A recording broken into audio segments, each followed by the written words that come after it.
Bonjour à tous, je suis ravi de vous retrouver aujourd'hui. Alors aujourd'hui, je vous retrouve pour une petite vidéo exercice spécial pour votre dos. Alors c'est un exercice assez particulier puisque c'est pas un exercice qu'on va faire sur le dos, debout, assis, c'est un exercice qu'on va faire sur le ventre. Alors je ne sais pas exactement comment il s'appelle, il doit porter un nom, mais moi j'appelle ça soit le sphinx, soit le scorpion et vous allez comprendre pourquoi. Alors avant de vous montrer l'exercice, il faut que je vous explique un peu pourquoi cet exercice, quel intérêt il va y avoir et surtout comment le réaliser sans se faire mal. Donc cet exercice, en fait, c'est un exercice qui va venir travailler l'extension de la colonne vertébrale. Donc l'extension, c'est le mouvement qu'on fait quand on part vers l'arrière.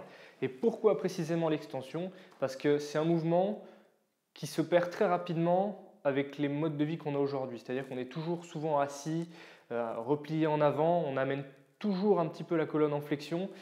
Et ce mouvement d'extension, en fait, il se perd progressivement. C'est-à-dire qu'on a tendance à donner une direction au mouvement et le corps, lui, va enregistrer cette direction. Si vous passez la journée assis, par exemple 8 heures dans un bureau devant un ordinateur, le corps, il va dire, bon, ok, voilà, tu fais toujours ce même mouvement, donc le mouvement d'extension, on va le mettre un peu en retrait. Et voilà. Donc au final, on perd un peu de mobilité et de souplesse en extension. Et malheureusement, pour le dos, il peut en pâtir de temps en temps, en plus d'autres soucis qui peuvent apparaître. Donc l'extension, c'est vraiment un mouvement à ne pas perdre, à garder et à entretenir. Alors c'est un mouvement qu'on va pouvoir travailler très bien debout contre un mur au départ, mais moi je vais vous proposer l'exercice directement allongé sur le ventre. Donc pourquoi sur le ventre? Tout simplement parce qu'en poussant sur les bras, on va pouvoir travailler l'extension sur le niveau du dos qu'on veut. Donc que ce soit au niveau des lombaires, généralement c'est là où ça va coincer, ou au niveau des dorsales. Mais l'extension au niveau des dorsales reste quand même un peu limitée de par la présence des côtes. Donc on va essentiellement travailler cette mobilité-là au niveau de la colonne lombaire. Voilà. Sachez que ça peut être un petit peu sensible au départ, c'est des positions qui peuvent être un peu inconfortables. Il ne faut pas que ce soit douloureux, il faut faire des séries assez courtes.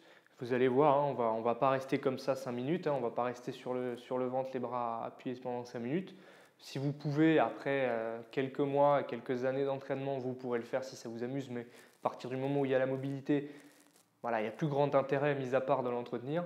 Donc je vais vous montrer maintenant l'exercice en lui-même. Vous allez voir, c'est super simple. Donc déjà, hop, retirez les chaussures. Moi, je les retire là, je suis au cabinet, hein, donc j'en profite. Mais c'est un exercice que vous pouvez faire partout. Hein.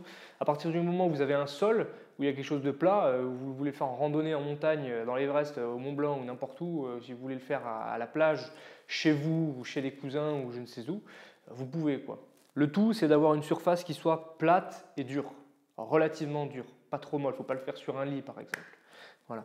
Donc moi, je vais utiliser ma table d'ostéo et je vous retrouve tout de suite pour vous montrer l'exercice.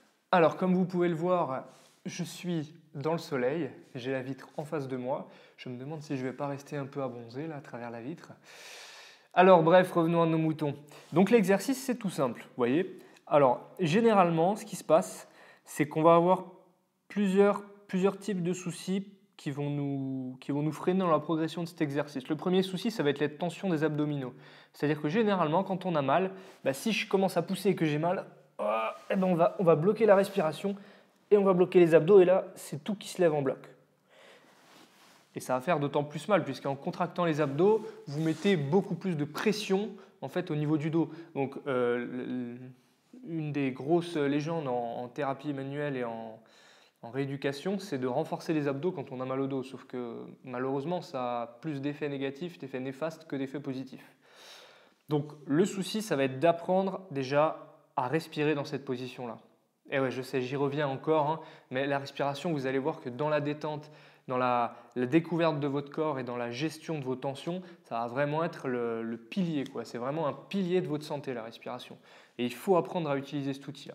Donc, pour la réalisation de l'exercice, vous pouvez commencer directement, voilà, comme ça, hein, la tête posée sur les mains, le dos allongé, et vous pouvez faire quelques respirations simplement pour vous détendre, pour prendre conscience un peu des différentes tensions que vous avez dans le corps et les faire lâcher gentiment. Une fois que c'est fait, ce que vous allez faire, c'est que la première étape, si vous êtes très très raide et que vous avez souvent des douleurs en bas du dos, que justement vous avez peur de vous cambrer parce que vous sentez que ça peut pincer et compagnie, on va le faire d'abord sur les coudes.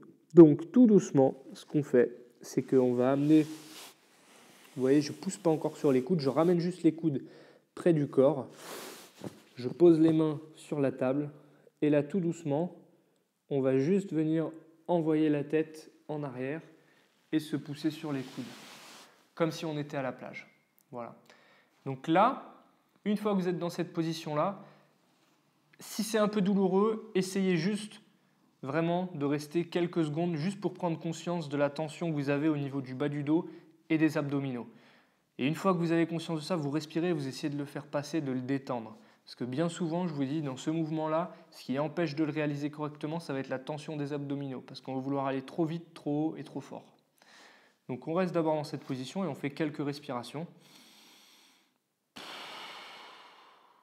Et vous allez voir que sur l'expiration, bien souvent, c'est là où la tension des abdominaux lâche et où on arrive à gagner en fait en amplitude. Voilà. Donc une fois que vous êtes à l'aise sur les coudes, on va pouvoir passer sur les mains. Donc vous pouvez repasser sur le ventre. Vous mettez les mains à peu près au niveau des épaules. Vous posez bien tout le corps.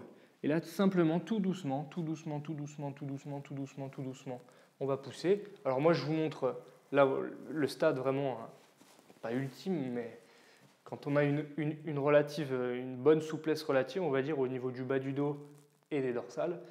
Donc là, en fait, le but, c'est quand vous faites cet exercice-là, c'est de toujours avoir le pubis en contact avec la surface sur laquelle vous travaillez.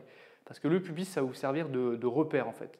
Parce que quand le pubis se lève, vous voyez là, pouf, j'ai le pubis qui est sorti, qui n'a plus de contact du tout avec la table.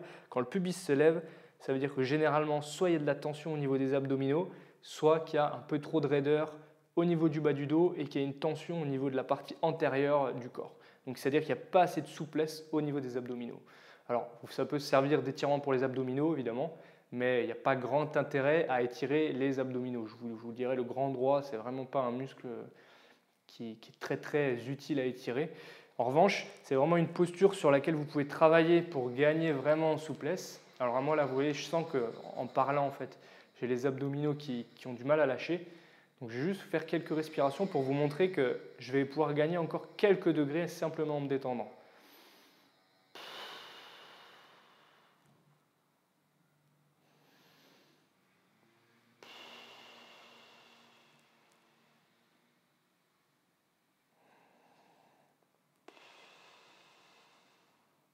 Voilà.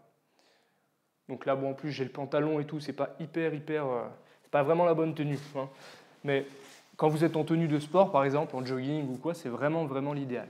Donc voilà, cet exercice-là, c'est un exercice que vous allez pouvoir associer avec les exercices respiratoires que je vous ai montrés en vidéo, parce que si vous voulez, ça va libérer la cage thoracique, libérer les lombaires, et en fait, quand vous faites ça, je ne sais pas si vous voyez, mais vous ouvrez en fait toute cette partie-là. Donc la partie au niveau du diaphragme, vous allez bien entendu la travailler, donc vous allez l'assouplir un peu et la détendre. Donc si vous faites des exercices respiratoires avant et après cet exercice, vous allez sûrement voir une petite différence en tout cas. C'est parce que ça aura mobilisé et assoupli. Donc là, je vous montre la partie statique de l'exercice. Vous vous doutez bien. Ce n'est pas un exercice où vous allez rester 5 minutes comme ça, parce que même si vous êtes très souple, vous restez 5 minutes comme ça, quand vous allez revenir, vous allez le sentir un petit peu, parce qu'il y a eu l'impaction articulaire, il y a le raccourcissement musculaire et le raccourcissement ligamentaire qui s'est effectué. Donc simplement, on va faire des séries au départ, quand vous n'avez pas l'habitude ou que vous êtes très raide et que ça peut faire très mal, des séries de 5 à 10 secondes pour bien s'habituer au mouvement. Donc, d'abord sur les coudes, ensuite on pousse. Une fois qu'on est allé sur les coudes, pas avant. D'accord ? Une fois que vous êtes à l'aise sur des séries de 10-15 secondes, vous pouvez prolonger pour là vraiment essayer de gagner en amplitude. Donc, comment on gagne en amplitude ? En respirant. C'est tout bête. Vous vous mettez en position là où vous voyez que le pubis décolle, et quand le pubis décolle, vous revenez un petit peu avant. Et là, simplement, vous respirez. Vous respirez, vous essayez de vous concentrer sur les tensions que vous avez au niveau de la ceinture abdominale et vous essayez de les relâcher simplement en respirant. Et vous allez voir que pouf, le bassin, il va descendre tout seul sur la table. Tout seul. Vous allez voir qu'en un mois, vous allez pouvoir gagner vraiment beaucoup d'amplitude. Donc c'est un exercice à faire doucement, très doucement, comme tous les exercices où on va chercher de l'amplitude, où on va chercher à assouplir. C'est vraiment l'essentiel, respirer, aller doucement. Voilà. Et vous allez voir que le dos va s'assouplir, il y aura beaucoup moins de tension au niveau du dos et vous aurez moins mal au dos évidemment. Voilà. en plus des exercices respiratoires où vous serez un petit peu plus performant également, c'est que du bonus. C'est que du bonus. Donc voilà. N'hésitez pas à le faire. Vous pouvez le faire tous les 2 jours, tous les jours, en fonction du temps que vous avez. Voilà. Encore une fois, c'est à vous d'adapter, c'est à vous de faire votre sauce. Vaut mieux en faire un petit peu tous les jours que 3 heures une fois par semaine. Voilà. J'espère que cette vidéo vous aura plu. N'hésitez pas à mettre un gros pouce bleu, abonnez-vous à la chaîne. Vous pouvez également me retrouver sur mon site internet via mes articles et sur ma page Facebook. Si vous avez des suggestions ou quoi que ce soit, dans les commentaires juste en dessous. Je vous souhaite une très bonne journée et surtout, prenez soin de vous. Au revoir.